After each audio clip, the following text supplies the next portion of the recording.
कान्हा जी को मैं अपने छोटे भाई के रूप में बचता हूँ। उनके साथ बातें करना, मस्ती करना, आनंद करना मुझे बहुत अच्छा लगता है।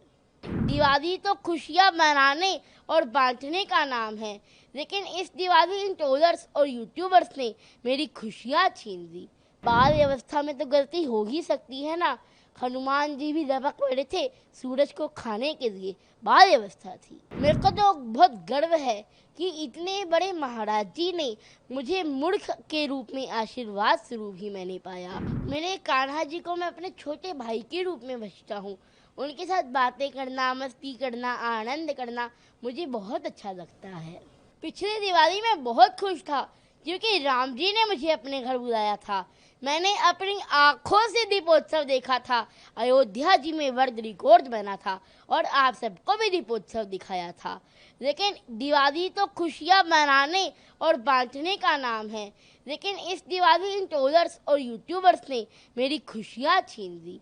पर कोई बात नहीं, आप सबको दिवाली की हार्दिक शुभकामनाएं और इन सब यूट्यूबर्स और ट्रोलर्स को भी हैप्पी दिवाली। वो वीडियो 2023 का है और वो कथा इंद्रेश महाराज जी के आवास पर हुई थी, जब मैं जगत गुरु रामभद्राचार्य महाराज जी के दर्शन करके राममय हो गया था। और मेरे को मंच की गरिमा नहीं पता थी कि यहाँ पर चुप रहना है, साइलेंट रहना है, और मैंने राम जी के नाम का जयकारा लगा दिया था, जिससे मंच की गरिमा भंग हो गई थी। तब मैं 8-9 साल का था। अरे 8-9 साल के बच्चे से तो गलती हो ही सकती है ना। और तब जगत गुरु रामभद्राचार्य महाराज जी ने मुझे मंच से उतारने को कहा और मुझे डांटा भी, लेकिन ये किसी ने नहीं डाला कि जगत गुरु रामभद्राचार्य महाराज जी ने उसके बाद मुझे अपने रूम में भी बुलाया था। अरे बाल व्यवस्था में तो गलती हो ही सकती है ना।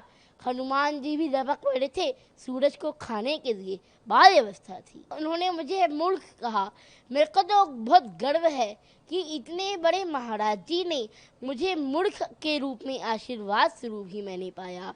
अरे महाराज जी की डांट में तो आशीर्वाद छिपा हुआ होता है, प्रेम छिपा हुआ होता है। महर्षि वृद्धराज जी को भी तो उनके गुरु ने मूर्ख कहा था। तो बाल व्यवस्था में तो गलती हो ही सकती है। तो मुझे पता चल गया कि मेरी बाल्टी खाली है और इसमें अभी बहुत कुछ अंदर जा सकता है।